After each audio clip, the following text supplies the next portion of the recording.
मलाई माया गर्छ कि नै भाइ यसको मतलब पट्टी छ कसरी बोल्छ हेर मलाई सानो उमेरमा लपछपको चक्करमा पर्नु छैन बुझिस् आज म तँलाई कहाँ छोड्छु ओइ केटा लाठीले यो धड्कन जागो जस्तै उड्छ पसल गल्ला कम्पिन्छ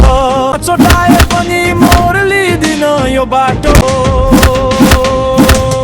तुफानले रोके पनि दिन यो आत्माको ज्वाला अन्तिम सासम्म बिर्सिन्न थ्याङ्क यू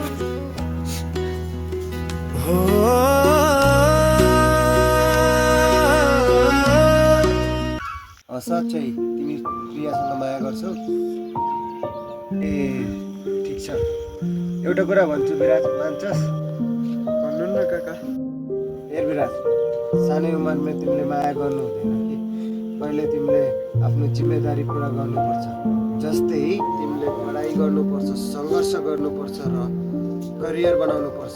अनि मात्रै माया या विवाह गर्नुपर्छ तिमीले आजदेखि सुरुवात गर्यौ भने भविष्यमा ठुलो मान्छे बन्नेछौ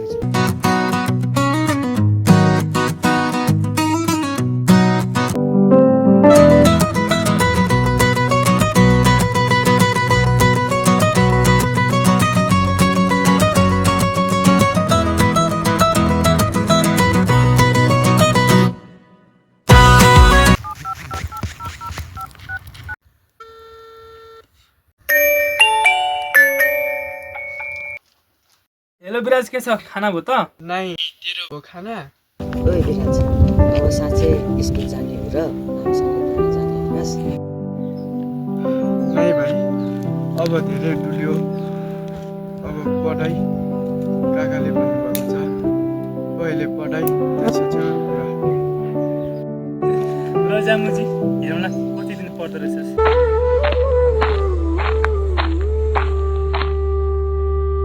शाबाश विराज मेहनत गर्नेवालालाई नै भगवानले हेर्छन् हो र अस्तिसँग त हामीसँग डुल्थ्यो अहिले ठुलो मान्छे भएछ विराज साँच्चै तिमी त धेरै फेरि रहेछ नि है मान्छे फेरिनु पर्छ प्रिया एउटै भएर त जिन्दगी चल्दैन नि अब के गर्छौ त